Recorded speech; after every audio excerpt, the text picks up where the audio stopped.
Tribunal de Justiça do Estado, Cláudio Santos, e o Procurador-Geral de Justiça aqui do Estado, Rinaldo Reis, além de Augusto Viveiros, secretário-geral da Assembleia. Ontem, em reunião com os sindicatos, o governo disse que não tinha data para o pagamento de salários do funcionalismo, nem previsão sobre o 13º. A reunião continua acontecendo na Secretaria de Planejamento, aqui no Centro Administrativo, em Lagoa Nova, e por enquanto nenhuma medida foi anunciada. A gente lembra que está sendo feita uma comissão desde a semana passada que os poderes se reúnem para enfrentar essa crise econômica. O governo do estado está com dificuldade de pagar o salário dos servidores e agora ainda tem o 13º salário, e essas reuniões vêm acontecendo justamente para ver se é possível encontrar uma solução com redução de despesas não só no Executivo, mas também no Legislativo, no Judiciário, Tribunal de Contas e Ministério Público, para se encontrar uma solução para que o pagamento dos servidores volte a acontecer em dia, já que há alguns meses isso não acontece. E ontem, aqui no RNTV, as declarações do presidente do Tribunal de Justiça do Estado, o desembargador Cláudio Santos, deram o que falar, você deve estar lembrado. Ele disse que vai repassar 100 milhões de reais para o governo, para resolver problemas principalmente aí na área da saúde e na área da educação. Inclusive, ele deixou bem claro que esses 100 milhões de reais vão ser para investimentos na saúde e na educação e não para pagamento do salário de servidores, como o governo do estado estava querendo. Sobre o repasse de 20 milhões de reais, que já teria sido feito, já foi anunciado desde julho, esse repasse seria para ajudar a enfrentar a crise no sistema penitenciário aqui do estado. O presidente do Tribunal de Justiça disse que o governo ainda não apresentou um projeto para explicar como esse dinheiro vai ser usado. O governador respondeu. O projeto existe, é um projeto totalmente idêntico ao do presidente Ceará Mirim, mas ainda não foi formalizado a transferência formal e orçamentária. Daí a razão da demora do início da execução desse projeto. É hora de união, unir o governo, unir o setor produtivo, unir o Tribunal de Justiça, a Assembleia, o Ministério Público e não ficar um querendo botar a culpa no outro. Ao invés de um apontar a culpa para o outro, por que não vamos apontar soluções? Por que não vamos unir ideias, somar ideias, para encontrarmos juntos uma saída para o nosso Estado, para a nossa governabilidade? Esse é o caminho que eu defendo. Eu não vou perder a serenidade. Ninguém vai querer me intimidar, né, com ataques ao governo, que eu não vou me intimidar. Se tiver razão, eu vou procurar corrigir. E se não tiver razão, eu vou dialogar. E eu tenho uma forma muito fácil de que eu falo a verdade. E o diálogo com a sociedade não me intimida. Irei dialogar, irei dizer quem está ajudando o Estado, quem não está ajudando. Eu irei para falar a verdade. Em nota, a assessoria do Tribunal de Justiça aqui do Rio Grande do Norte confirmou que o dinheiro ainda não foi repassado porque o projeto não foi apresentado.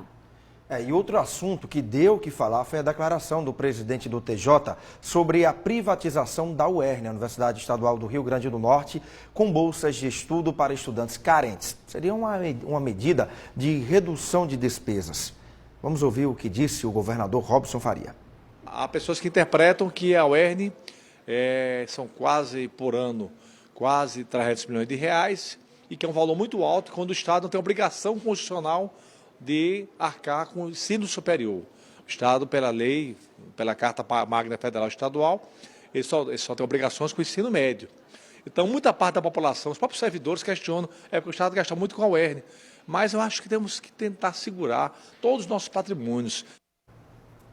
Em nota, o reitor da UERN, Pedro Fernandes Ribeiro Neto, disse ter recebido a notícia, a declaração do presidente do Tribunal de Justiça com espanto e indignação.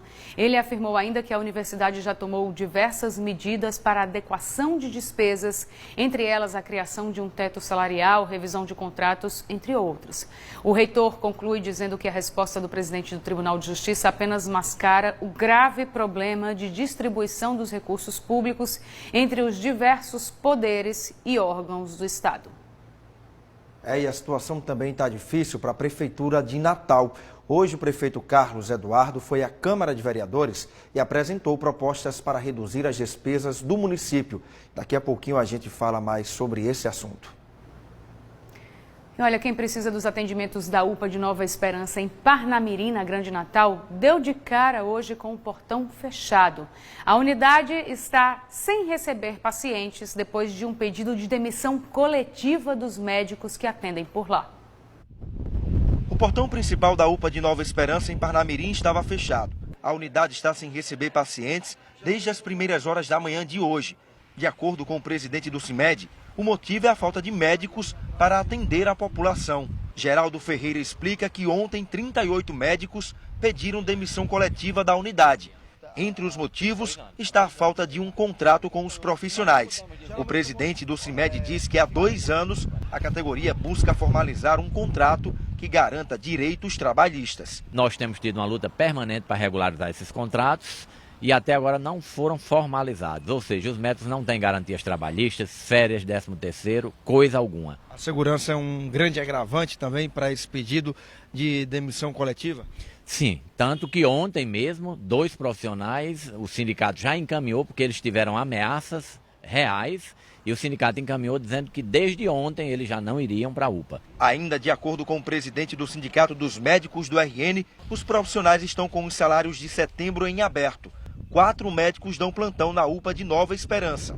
São 2 clínicos e 2 pediatras. Com o pedido de demissão coletiva, dos 43 médicos, ficaram apenas 5, que são concursados, o que inviabiliza o fechamento da escala, segundo o CIMED. O secretário nos informou que mandará uma proposta ainda hoje, que será discutida em assembleia, que já foi convocada.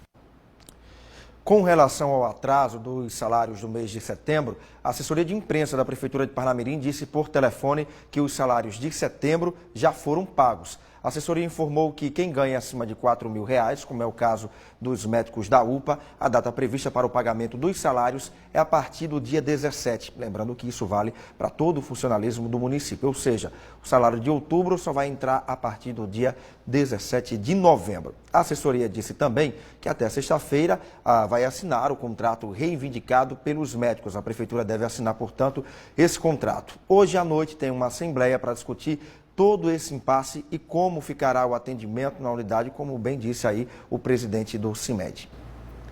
Estudantes de uma escola particular no bairro de Petrópolis, na capital, foram vítimas de um assalto. Os bandidos invadiram a escola por volta das 9 horas da noite de ontem.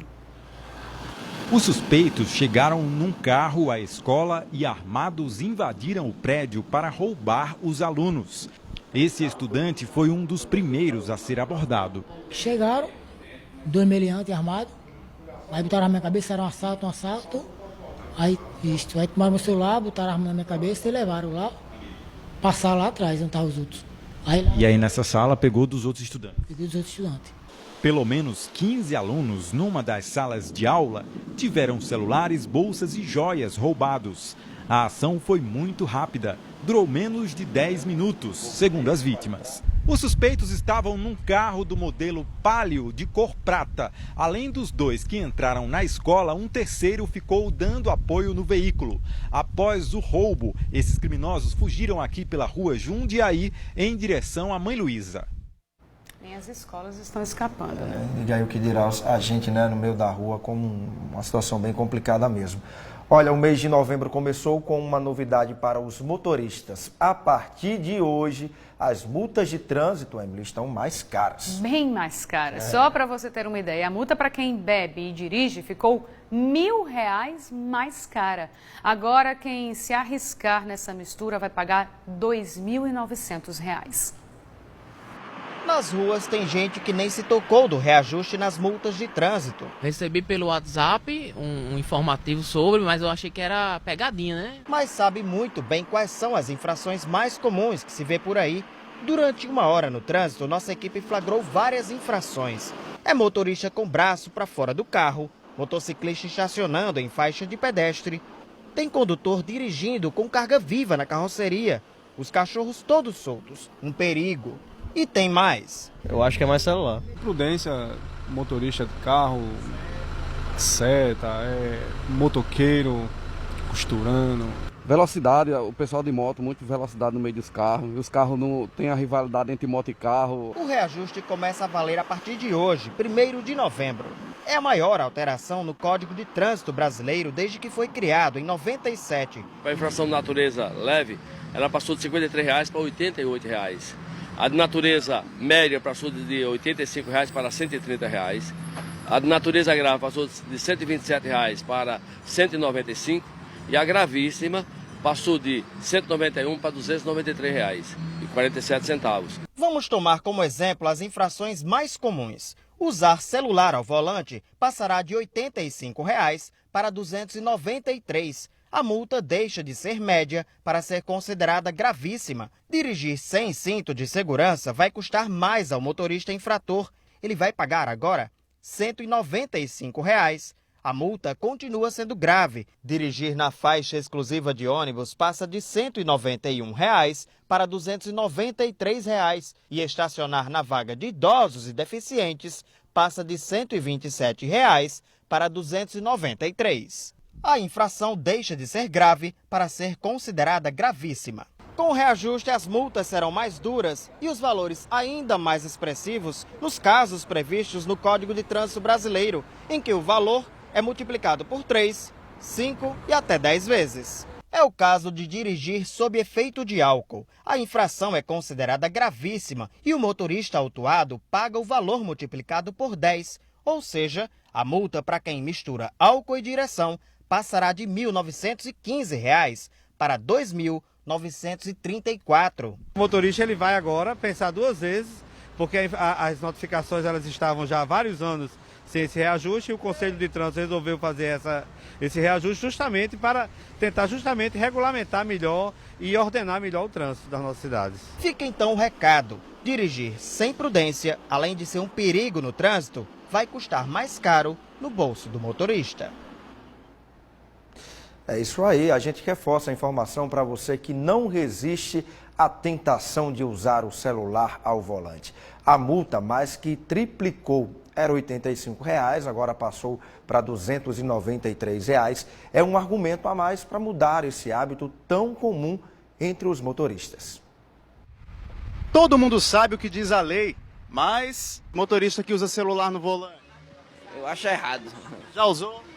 Já usei. Já. Distrai muito e pode causar bastante acidente. E você já usou? Já. Por quê, hein?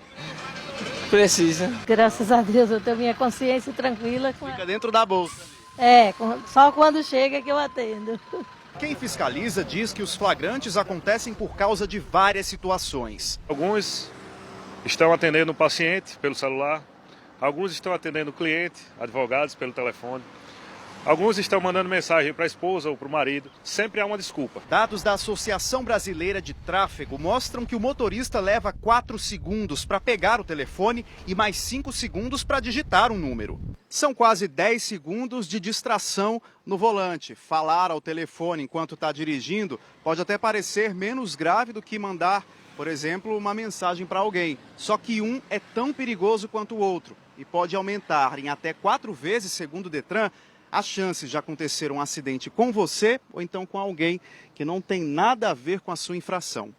Por isso, o instrutor faz questão de dizer várias vezes, todos os dias, a mesma coisa para os futuros motoristas. Sempre o pessoal questiona de uma ligação rápida, que é rápido, que é uma mensagem rápida. Agora, tem de estar consciente que essa mensagem que vai ser gasta alguns segundos faz com que o motorista se envolva num acidente no ato de dirigir, que o acidente é rápido, o veículo em movimento, ele pode percorrer até 90 metros dentro de 7 segundos. Então, a gente precisa trabalhar essa questão de direcionar a atenção para o trânsito. Na teoria parece fácil, mas é quando o motorista vai para a rua que a realidade muda. Juliana está bem ansiosa. Se ela passar no teste prático, pega a habilitação no fim do ano. Eu tenho que me deslocar até as minhas clientes, então é uma necessidade. Você vai ser uma boa motorista? Eu vou tentar, né? A gente tem que fazer a parte da gente e dos outros. E o celular, onde é que vai ficar? O celular, eu só ando com o celular desligado. Lembrando que você já pode ser multado até se estiver segurando o celular enquanto dirige ou se usar quando estiver parado no semáforo, por exemplo, já pode levar a multa aí. E olha, hoje as refeições para os servidores e acompanhantes de pacientes do Hospital Valfredo Gurgel, o maior hospital público do estado, foram cortadas. Só os pacientes estão com a alimentação garantida. Ítalo de Lucena vai trazer agora os detalhes para a gente. Muita gente vai ficar sem comida, Ítalo. Boa tarde para você. Boa tarde, Maxwell. Boa tarde, Emily. Para todo mundo também uma ótima tarde. Quem está aqui com a gente no RNTV, primeira edição.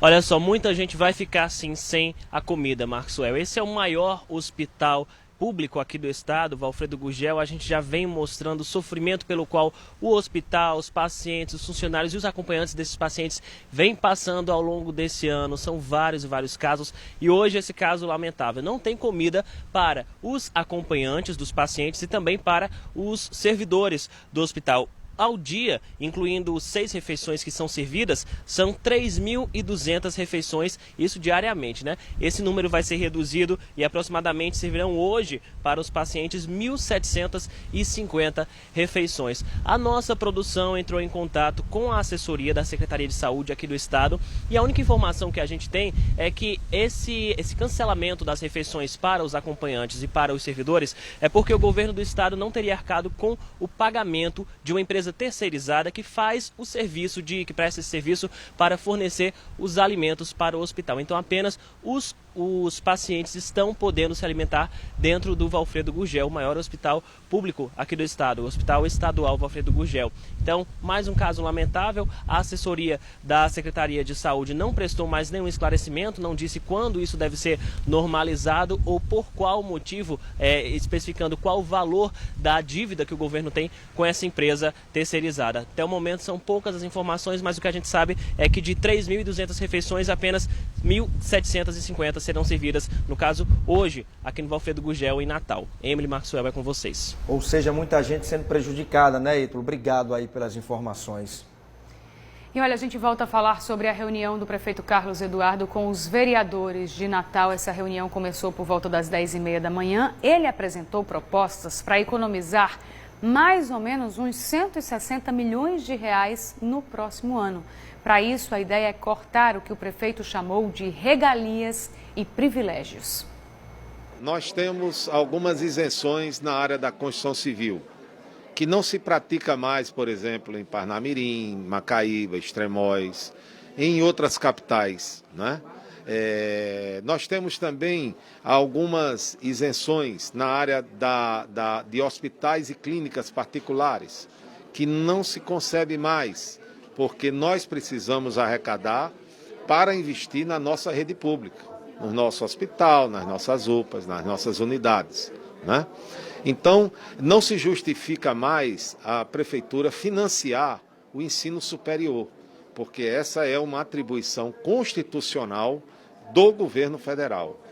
A obrigação constitucional do município é financiar a educação infantil e o ensino fundamental. Então, nós estamos eliminando o Proeduc. Evidentemente, aqueles que detêm uma bolsa vão realmente cumprir o seu curso até o final. Mas, a partir de 2017, a prefeitura não vai mais dar sequer uma bolsa para o Proeduc, que será extinto agora.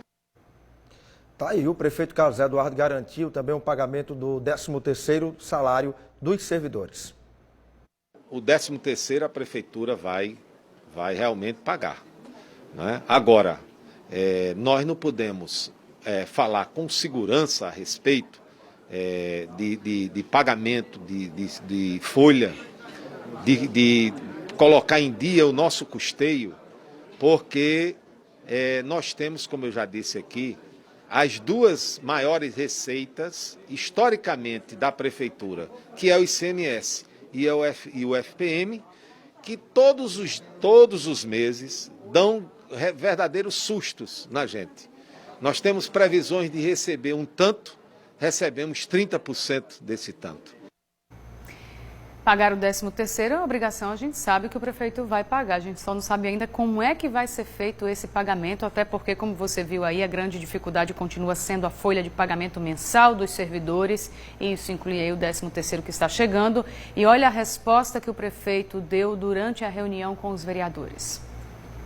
Nós estamos estudando para esse mês fazer pagamentos por parcela, proporcionalmente a quem ganha acima de R$2.000 até o mais alto salário. Ou seja, o servidor pode receber 30%, numa dezena, na segunda dezena mais 40%, é de acordo com a arrecadação, né? Isso é que eu posso dizer a vocês. Para o ano que vem, a carga horária dos servidores na prefeitura vai aumentar? A nossa proposta é de 8 horas. 6 horas. Não, eu acho que cada secretaria tem a sua forma de funcionar pelos seus serviços que prestam. Então todos vão se adequar a isso aí. Tá, e a crise é grande não só no município Natal, todos os municípios e também no estado. A gente está vendo a dificuldade de todo mundo para pagar o salário. Não é nem pagar o salário em dia, porque esse pagamento já não está sendo feito em dia há alguns meses, há um bom tempo. É como pagar o salário dos servidores. A prefeitura terminou hoje de pagar o salário de setembro dos servidores e agora já está falando que deve parcelar o salário dos servidores que ganham acima de R$2.000. Isso também deve acontecer no estado. Os servidores estaduais também devem ter o salário parcelado, principalmente os que recebem acima desse valor de R$2.000, de R$4.000. Ontem mesmo o governador Robson Faria deu essa declaração que pretende, para não deixar os que ganham mais receberem só o salário completo no final do mês, deve parcelar esse salário para que eles recebam uma parte no começo do mês e o outro restante no final do mês. É uma realidade de Natal, né, Emily? De vários municípios, a própria prefeitura de Parnamirim falou há pouco que quem ganha acima de R$4.000 vai receber a partir do dia 17, ou seja, o salário de outubro só vai sair a partir do dia 17 de novembro. E, infelizmente, essa é uma realidade em vários municípios no país, não é nem só aqui no estado, diante de uma crise econômica enfrentada, uma crise nacional. E agora a gente vai mudar de assunto, falar de uma outra preocupação, digamos assim, porque a gente passou o período de chuva, a gente dá uma relaxada e acha que o problema está resolvido, mas a verdade é que a gente já começa a ter que se preparar porque o período de chuva vai chegar e não dá para relaxar nunca com o mosquito Aedes aegypti. Em Mossoró, caiu o número de pessoas infectadas pelo mosquito. Apesar da redução, o número ainda está acima do recomendado pelo Ministério da Saúde. Por isso, os moçoroenses precisam continuar trabalhando duro no combate ao mosquito. Não é isso, Ítalo Lima? Muito boa tarde para você.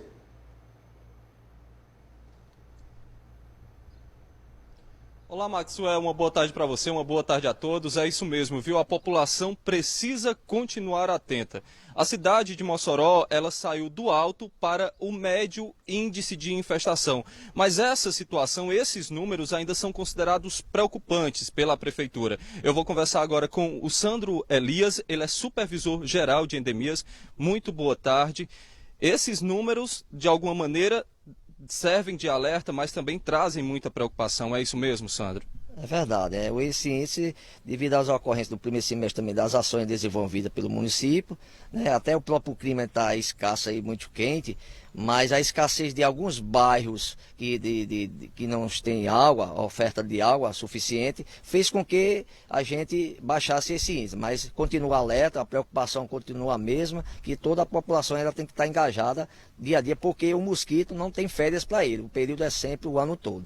A nossa equipe já mostrou, inclusive aqui no RNTV, que muitas casas estão fechadas aqui em Mossoró. Essa continua sendo uma grande preocupação? Olha, começa a mudar a partir de novembro, agora este mês, já a mudança de clima, pode ser, já vem a cair alguma chuva, e isso favorece cada vez mais um mosquito. E as pessoas, né, costumam ter o veraneio, mudar suas férias e se mudar da cidade. A gente alerta que numa situação dessa, antes dela viajar, ela faça uma inspeção bem rígida na sua casa, para que não deixe nenhum reservatório que seja capaz de ali o mosquito se manifestar. E aí, fazendo isso, ela está combatendo para que essas casas não venham a ter proliferação do mosquito da Aedes aegypti. A prefeitura também está reforçando o trabalho para combater o mosquito? Os agentes de endemias continuam casa a casa, dia a dia, mas infelizmente eu não tenho condições de o agente estar ali 24 horas visitando aquela casa. Por isso que a intenção e a preocupação e cada vez a responsabilidade da gente quer que a população seja um fiscal e seja um agente também no seu dia a dia, porque ao ele passar a retornar a cada 40 dias úteis, o morador tem que dar continuidade naquele trabalho, assim ele vai estar ajudando e vai estar combatendo junto conosco nesse combate a esse mosquito. A gente vive falando de orientações e eu queria que mais uma vez você reforçasse para a população as principais orientações para realmente combater esse mosquito. Olha, ele é doméstico, o mosquito é doméstico, está em nossos lares, está na nossa residência. Qualquer reservatório que esteja exposto, céu aberto, que você não estiver ali não protegendo aquele reservatório, vai atrair o mosquito. Nós encontramos muita situação de fogo, encontramos até em gelágua, né, bandeja de geladeira, porque fica ali aquela bandeja por trás, né, até em casca de ovo, tampa de garrafa, qualquer situação dessa que tiver um sereno de chuva ou uma água jogada ali exposta, que vem acumular nesse reservatório, pode ser um fogo do mosquito. Então, assim, tem que ser atento nos seus quintais, nos seus terrenos baldios, e assim todos nós que estamos juntos nessa luta, a gente pode diminuir cada vez mais esse índice. Ok, Sandro. Muito obrigado pelas informações. Bom trabalho no combate à dengue. É isso, viu, Emily? Não basta só o governo fazer sua parte, a população também precisa ajudar. É com você. Obrigada, Ítalo. É exatamente isso que ele falou também. Vai começar agora a época de férias, muita gente viaja fim de ano. Agora não, né? Tá começando novembro, mas dezembro muita gente viaja, muita gente vai para você já, né? Férias para mim daqui a pouco. Mas enfim, dezembro também muita gente viaja, fecha a porta da casa, vai embora do apartamento. Então fica esperto, toma cuidado, não deixa nada que possa acumular água, porque é nesse período aí que o mosquito pode justamente proliferar e aí o perigo da zika, chikungunya, dengue, a gente já sabe direitinho qual é o risco que representa, né? Como o nosso próprio entrevistado falou, a população é e continua sendo o principal fiscal no combate ao mosquito. No próximo bloco, você vai ver que as pessoas se planejam para ter tudo certinho, organizado para o momento da própria morte. Meio estranho isso. Tem ainda a programação para o dia de finados aqui na capital. Agora são 12 horas e 25 minutos. O RNTV volta já já.